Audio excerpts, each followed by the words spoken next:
One was, there we go. That one was going out to Metal Mike Panchula in Radio Land. Hope you enjoyed that, Mike. We just had an interesting cat walk in here from our esteemed author, shaver extraordinaire, collector, historian of drive-thrus and interesting things in Flint, Gary Flinn.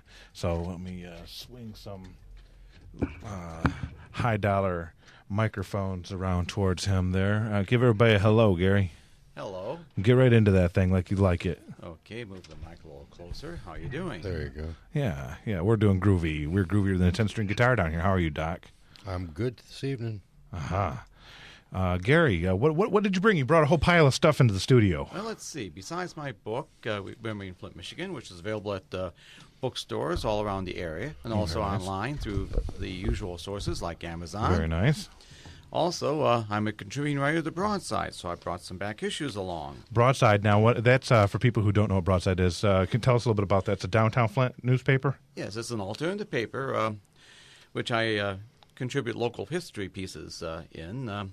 Very nice. So I brought a few issues, the current issue and a few back issues. Don't you do something with Flint comics or something like that? I've seen you in there or something like that. Yeah, in the past, I was a contributor to The Uncommon Sense. That's what it was. Of which the editor is Randy Zimmerman, the noted artist and cartoonist. Didn't The Uncommon Sense have something to do with Michael Moore at one point in time? Oh, no, that was the Flint voice. The Flint voice. Stephen Zacks was the person who ran The Uncommon Sense. What happened to what happened to the voice? Just out of curiosity. Oh, the Flint voice folded when Michael Moore moved to San Francisco. I mentioned that in the book. In your book right there. Yes, I have a chapter on Flint's alternative newspapers. Oh, okay. In which I talked about the alternative newspapers over the years. What does that mean, alternative? Alternative to? To the mainstream media like the Flint Journal. Yeah, it's just that. It's not the regular press stand copy. It's not tabloid. It's just a small mom and pop paper. It's not great big corporate paper. Different news articles and different commentary. Yeah. Usually it's a little more steak and potatoes. Yes. In fact, I should correct myself. It's Matt Zacks who ran The Uncommon Sense. Okay. There's also the East Village magazine here in Flint. Yep. Oh, yes. That's the one that Gary Custer, I believe, puts together. I know his son, Nick Custer. I know Nick well myself. A well-known writer. Great poet. Are these people from the Flint art? What was the cat we had in the other day? The Creative Alliance and the Writers Circle. Yeah, yes. a lot. And I'm active in both. Yeah, well, that's right.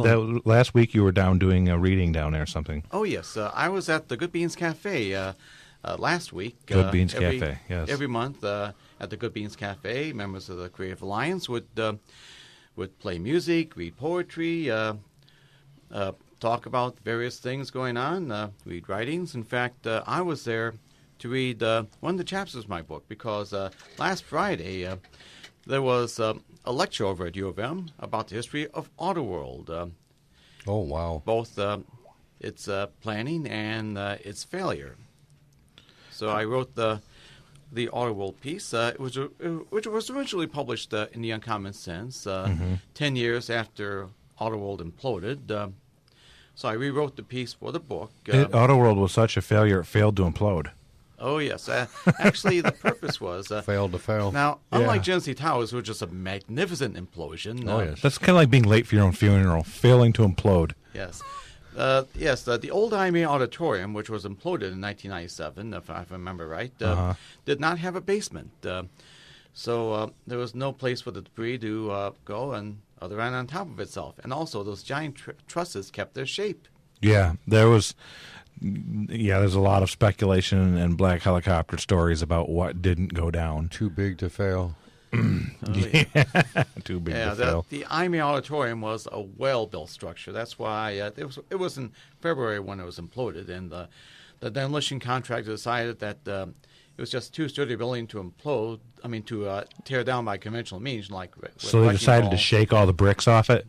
Oh yeah, so they imploded. The bricks came down. At least most of the bricks came down. And the steel stayed in place. The steel stayed in place. Yeah, which, from what I understand, made it a very dangerous demolition job. Right. The stands were made out of reinforced concrete. So enough blowing things up. Let's cut some stuff down. You brought a shaver with you? Oh, yes. A little background.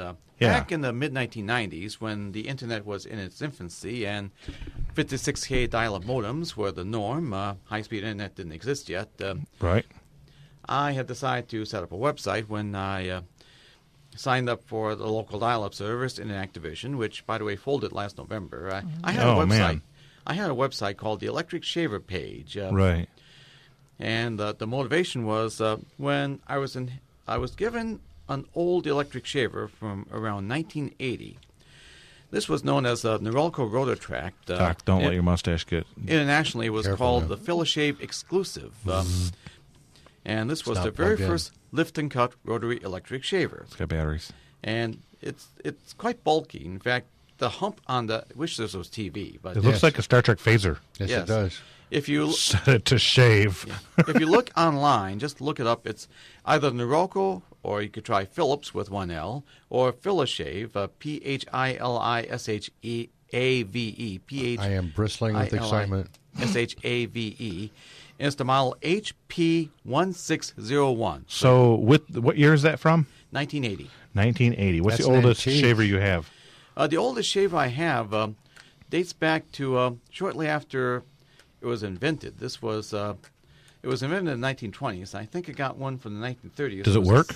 Not quite. It's a Sunbeam Shave Master. I also got... Oh, wait a minute. Didn't you get that like back in the 90s? Oh, yes. I remember when you bought that. Mm-hmm.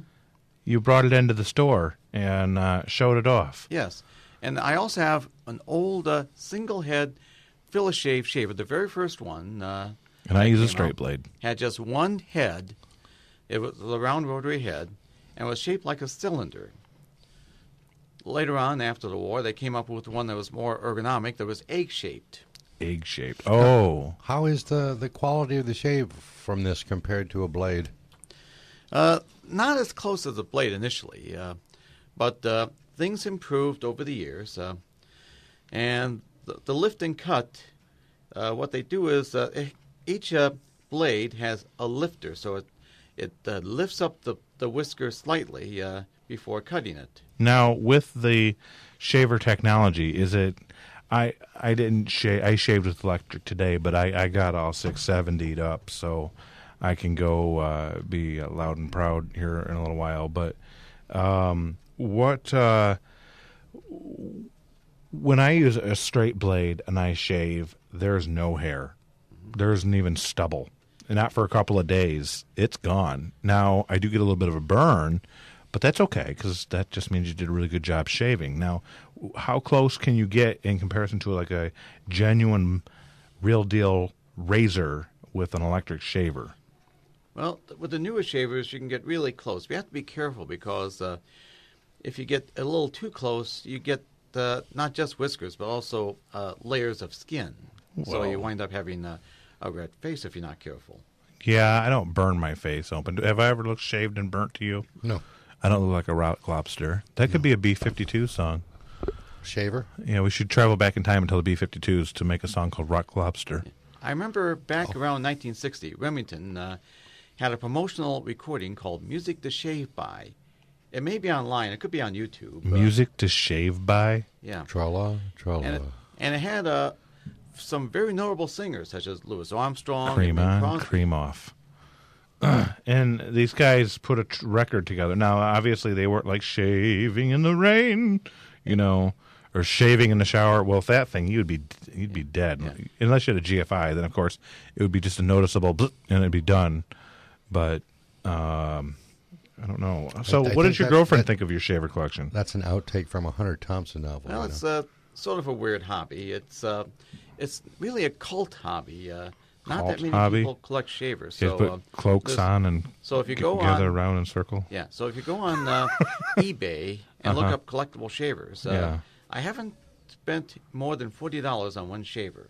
Okay, but how many do you have in your collection? I have probably a couple of dozen at least. Well, Oh, that's not that bad. The That's, Sloan is going to be real impressed with you someday. when you die, are you going to leave the shavers to some organization or entity? Maybe. Or is just Gary going to flip through? Larry will probably go before Gary goes. Wait, you say it's a cult sort of a thing, and there's obviously others who collect shavers in the United States here. Yeah, not that many, though. Although in Holland, where Philips is based, they have the Philips Shave Collectors Club. Okay. So internationally, there you have a good cohort. Yeah. So Mr. Steelbeard is who? That's my pen name, based upon an old Philips shaver mascot. Okie doke. In fact, if you look at the picture, he has a very big chin like Jay Leno. Oh, yeah. Well, that makes sense. Sure. A heavy duty. Plenty of room to shave. You can still visit the website. You go to archive.org, which is where a lot of dead websites wind up, so you can still see what was on in the past. Archive.org. Did I ask, Gary, do you use one of these shavers daily? Only the more recent models. I found that when I tried to restore this one shaver I was talking about, I learned that that parts for shavers that have been discontinued for more than 20 years are very hard to come by. So I shave every day with a more current model. Understood. Now, what have you just thought about a little shaving cream and a blade? Well, I've had bad experience with that. Oh. Me too. That's why I grew the mustache, because I keep trying to take my nose off my face. I've never ever caught myself shaving. And also, some religions frowned upon using a blade razor. Nice. Now, Judaism, for example, forbids shaving with a blade, but electric shavers are fine if it's a straight scissor action. Huh. Okay. I was looking at my resident doc over here, who's a card carrier. Of course, Gary, you are also. Well, the particular rabbi who I visit weekly, 66% of this room is contained by Jews. He does, yeah. The rabbi I visit with doesn't shave at all. He's ZZ Top, man. Mm-hmm. Huh. Does he like ZZ Top? He wouldn't know who ZZ Top was. Should we play him some ZZ Top someday? We can dedicate it to him, but he doesn't listen to the radio. I would come to the house with a bit of equipment, and he could listen in. What if we went over there? It would probably be the Sabbath, and we can't play the radio anyway. Could we get him in on? Could we get him to Sunrise Coast Cigar Lounge for an interview for Boone at Noon? I'll work on it. It's possible. Maybe he can. It would be absolutely wild. I'm laughing just thinking about it. I thought that would be awesome. We want to get you, Gary, also in one of these afternoons for. We can record something for the future. Yeah, so we can put you on again and Boone at Noon, which runs from 12 to 12:30 on WKUF Monday through Saturday. Mm-hmm. So tell us about your inspiration behind, like, your interest in the drive-in theater and saving that project. Well, it started when with US 23, right? The US 23 drive-in theater, which tragically its original screen tower burned down. It's still open, isn't it? It's still open. It's been refurbished. Oh, yes. Okay. Yes, and it's been updated. In fact, they added digital projectors last year. Very nice. It'll open up, I believe, in a couple of months. And you always get a really good thing there, because when you watch one movie, you always get to watch two movies when you go there. Absolutely. Yes, a double feature. Did you hear Gary's optimism? It'll be open in a couple of months. Yeah, well, Yeah. We were just talking about how horrid the snow has been sticking around. Oh, yes. But anyway, back to the movie theater idea and how you saved that. Yes. During the winter, in early 1997, the original screen tower burned down. And the owner, the late Lou Warrington, decided to rebuild. Now, because drive-in theaters were quite a rarity in the 1990s. The late Lou, so he passed on. Yeah, he passed on. Who did he leave the theater to after he passed on? Well, his son leased it to the current operator. Oh, okay. So at least it's sort of, kind of in the family. Mm-hmm. You're not the current operator, are you? No, but I do go there every once in a while. Oh, neither am I. In fact, I can't find a date to go there with me. Yeah, the past few years, the Back to the Bricks always kicks off with the Bricks Flicks. Right, and you can go down there and watch a movie there. Right, the US 23 Drive-In hosts the Bricks Flicks. That's Fenton Road, correct? Fenton Road, between Hill and Maple. Why do they call it US 23? Because it's not near US 23 at Once all. upon a time ago, it was on US 23 before the expressway went through. Fenton Road used to be US 23. I didn't know that. Yeah, that's why. Yeah, and sort of some of 23 or Business 23 is still there. That makes sense. So this was like in the 1960s. It was 23. Yeah. It was in the 1950s that the expressway went through. Okay, good. bypassing Fenton Road. 23 and then 75. In 1957, I-75 and Corona Road were created, and they were still pouring concrete down that way. So it had been later than that they had actually gotten down that way. But yeah, you're right. It would have been right in there because it did the whole. I remember reading the eminent domain article of photos. Well, the interstate highway system wasn't established till the late 1950s and wasn't completed until Had to get those ICBMs up and down the interstate somehow. That was exactly Mr. Eisenhower's plan. Yeah, General Eisenhower, during World War II, was impressed by Germany's autobahns. Yeah, and that was the inspiration for our interstate highway system. It's amazing. Do you think it's an effective system? Just an opinion? Do you like the interstates? Well, it gets people out and about. I can get fresh produce at the We've grocery rabbit store. trailed so far from where this drive-in theater comment was going. I asked about US 23, why it was called US 23 All right. on Fenton Let's get Road. back to why US Absolutely. 23 was refurbished and how it's doing now. Oh, it's doing very well. Good. In fact, the new management put up a third screen. Really? And they also decided to retire those in-car speakers. It was kind of too pricey to rewire the field to accommodate the third screen, so they just decided to just disconnect the speakers and FM broadcast. Just use FM stereo for the movie audio. I'm surprised they didn't try AM stereo.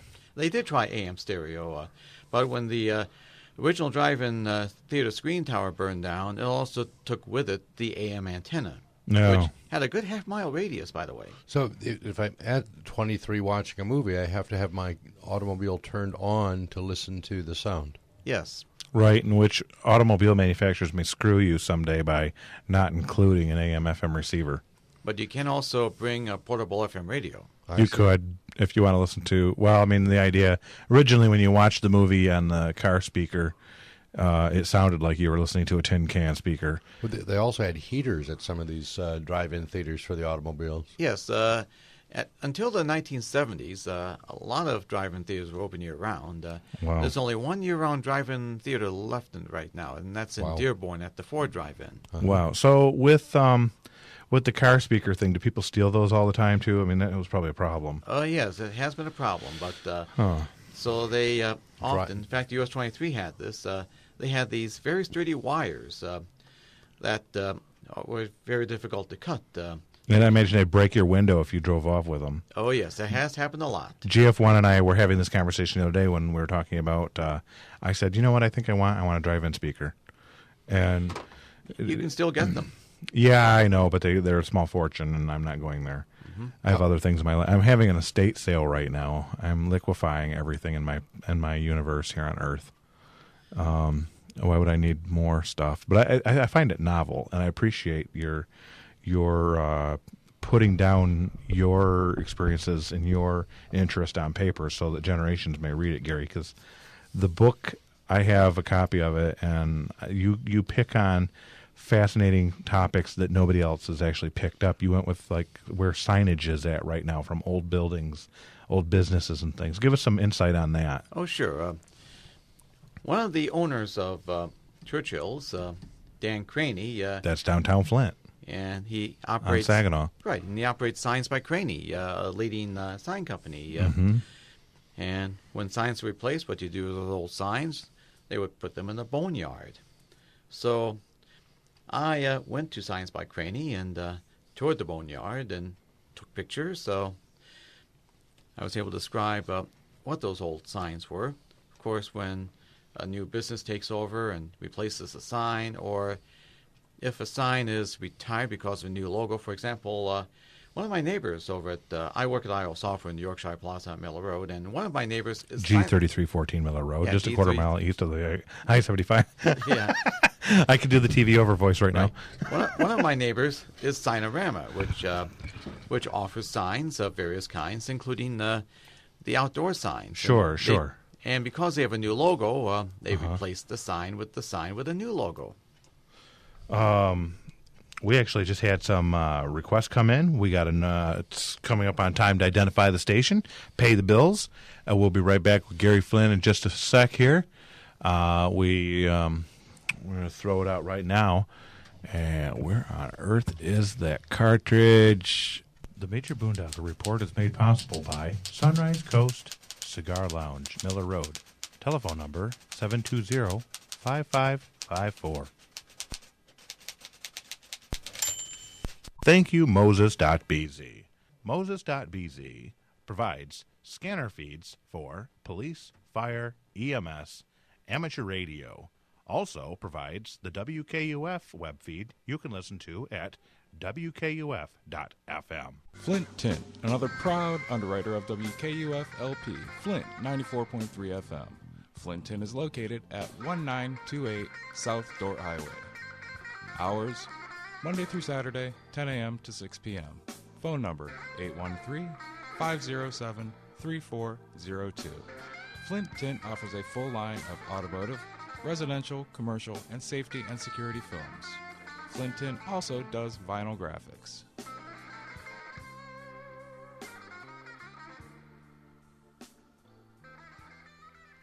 You're listening to the Major Boondoggle Report on WKUF LP Flint 94.3 FM.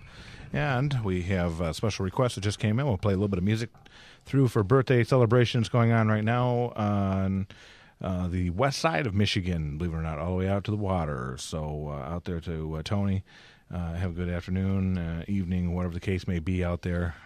Maybe it's daylight out there still. Who knows? We got a little bit of Johnny Cash. And it looks like I Walked the Line, and we're going to try to find some other good stuff for you here in just a minute. So let's run that up right this second, right here. I'm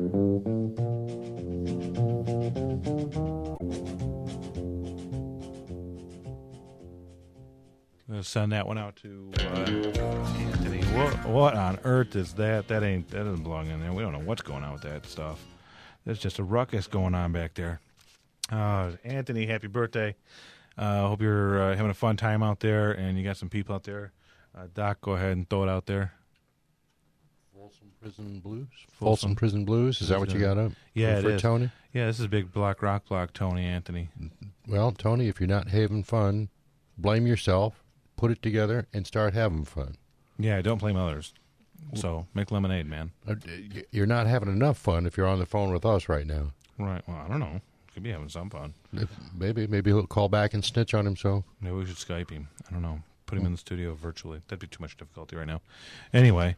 A little bit more Johnny Cash for Tony. Yeah, Folsom City Blues. Folsom Prison Blues. City Blues. How about that? That'd be an interesting track.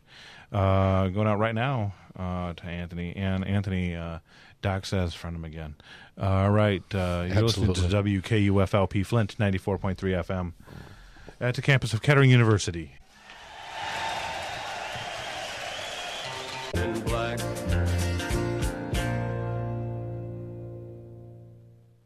And we got another super hot special request going out. Wang Fang or Majestic by Wang Fang. It looks like Wax Fang. I don't know. Let's see what this is. Hopefully it's not some abomination of audio. Get ready to hit the button. Yeah, here comes the button. Let's see what it sounds like.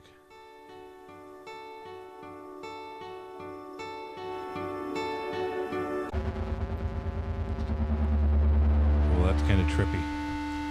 That's actually very kind of... No, bad player. Bad. That was very Pink Floydish. It was.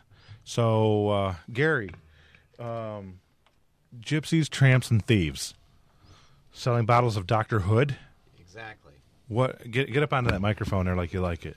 Oh yes, very nice song by Cher. What else do you know about this song? Well, it's her great comeback song after several years of not having hits. Really? Was she still with Sonny at the time? Oh yes, still with Sonny. Sonny died in a skiing accident. He did. Yes. What an embarrassing way to go. Right. He. Well, you probably heard that joke. Why did Sonny Bono smile when he died? It was his first hit since the '60s. You know what? Well done, I Gary. can see Adult Swim doing a skit with the Atari 2600 in the downslope skiing Olympics game, where the little 8-bit graphics, little guys sliding down slope and pine trees, it makes that ugly 8-bit sound. There's a surprising number of people who get terribly hurt and dead skiing, and Yeah. it continues to be a leisure sport. Humans are fragile. Be careful, people. Yeah. So, Gary, you recollect when Sonny and Cher were on the television. Oh, yes. They had that variety show, the Sonny and Cher Comedy Hour. Did she air this, Gypsies, Tramps, and Thieves, on that yes. show? Oh, yes, I she thought did. so. Mm-hmm. Yeah. Well, let's listen to it. Gypsy Tramps and Thieves on WKUF LP Flint 94.3 FM. You're listening to the Boondoggle Report.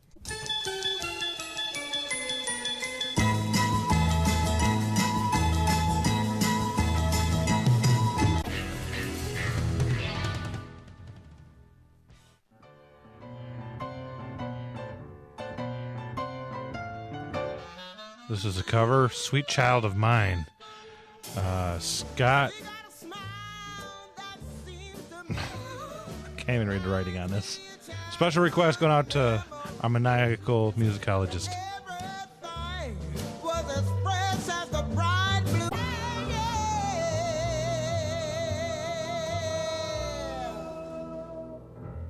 The Major Boondoggle Report is made possible by Sunrise Coast Cigar Lounge, Miller Road. Telephone number 720-5554. Thank you, Moses.bz. Moses.bz provides scanner feeds for police, fire, EMS, amateur radio. Also provides the WKUF web feed you can listen to at WKUF.FM. And we're back with the Major Boondoggle Report from 4 to 6 Wednesdays. 4 to 7 Wednesdays. Boy, our time keeps getting shorter, but our ratings keep getting bigger. What are we doing? Good. That last tune we played, that was for advertising for Mardi Gras and Lent coming up? Must have been. Sounded interesting. A little it different. was a New Orleans-y kind of sound, that's Yeah. for sure. And it's also the birthday for Johnny Cash. Johnny Cash. Fats Domino, Fats too? Domino's 86 now. Wow. You know, he's still taking air. Very good. Johnny Cash died of pneumonia. Get a little closer to that mic, Gary. Gary's still with us in the studio. Yeah, Gary, exchange some air on that microphone. Yes. Collect an STD. Okay. I'm still here. I don't blame you. It's cold and flu season. I don't blame you. Well, you know what's really funny, because I just recently got Gary's television show on a newer format, and how many episodes of the sign-off show did you do? Just the one. It was a class project while I was at Michigan State. Okay. 1977 to 78. Yeah. I had this 3/4-inch video cassette for many, many years. Hadn't been played until you came across some old 3/4-inch gear, which sort of worked. Yeah, which was nothing but trouble. the animosity of repairing ancient Sony equipment. Anyway, so you wear this coat. Yeah, he's got a photo here. A photo. In the, what's it called, broadside? Yes. The broadside in a newspaper. There's a black and white photo of a very colorful outfit. And if you go to the Wikipedia on the internet, Yeah. and go to the article on the Hudson's Bay point blanket, you can see a picture of myself in living color. The Hudson Bay Company goes way back to the 1700s. It's not still the same company, is it? Oh yes, it is. Did you write a Wikipedia page about yourself? Not about myself. I guess I'm not famous enough to have my own Wikipedia article, but I have contributed some articles in Wikipedia. Okay, I was just kind of curious because I wanted a Wikipedia page for the Boondoggle experience. You know, the Boone at Noon, Boondoggle Report, and all those crazy things. Of course, WKUF's in Wikipedia, being a radio station. Maybe we should do a branch off of the Boondoggle at WKUF. You could create an addition to it. But let's go back to talking sure. about this jacket. There's a black and white photo in the newspaper, but this is from the Hudson Bay Company. This is a beautiful, it looks like Indian sort of blanket. Is it some sort of Indian blanket? Oh, yes, it is. Hudson's Bay point blankets were traded to native peoples in the cold climates of North America since around 1780. Yeah. The blankets are still being produced in England. So this is a really good wool, and I imagine it keeps the cold out. Oh, yes, it's a very thick wool blanket. And the native peoples, along with French-Canadian voyageurs, made these blankets into hooded coats, which are called capotes, which is a French word. Spell that. C-A-P-O-T-E. It's Capote. like Truman Capote. Yeah. Understood. But it's pronounced capote, the French word meaning hood. So this is obviously a hooded wool coat. It's full length. It has a belt. Yeah, it has a belt that you can just tie and to keep it together. Anything special about the buttons, or is there anything special about the colors on the blanket? It's kind of striped. Oh yes, in fact, those stripes. The stripes are green, red, yellow, and a shade of dark blue, sort of like black, called indigo. Very good. Does it symbolize anything from yes. the Chippewa culture or from some other native? It's more like from an English tradition. Okay. But those colors are still used by the Hudson's Bay Company, which is a leading retailer in Canada. Understood. Very interesting. Well, we have a couple of other things up, too. We have Bohemian Rhapsody by request, and I was just thinking, we're going to throw this out there. Gary Flynn is a Jethro Tull fan, so how about Jack Frost and the Hooded Crow? It kind of fits. We'll cue up the Bohemian Rhapsody in just 1 second here on WKUF LP Flint, 94.3 FM. For your local weather report, open a window, look outside, and there's your weather. It's more accurate than the weather coming from our radio studio.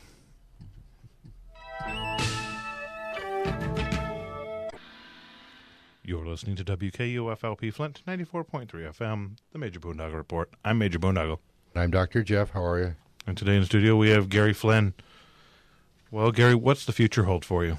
Well, I hope to continue my writing. Hope to get enough material on the Flint Farmers Market for a future issue of Broadside. I'm trying to get enough material so I can publish a follow-up book. Now, I do have some material I wrote. I contributed in the past to Flint Journal, and it's now defunct Your Magazine, but they hold the copyright. And I have yet to hear from them concerning getting permission to reuse those pieces I wrote for the Journal and for Your Magazine.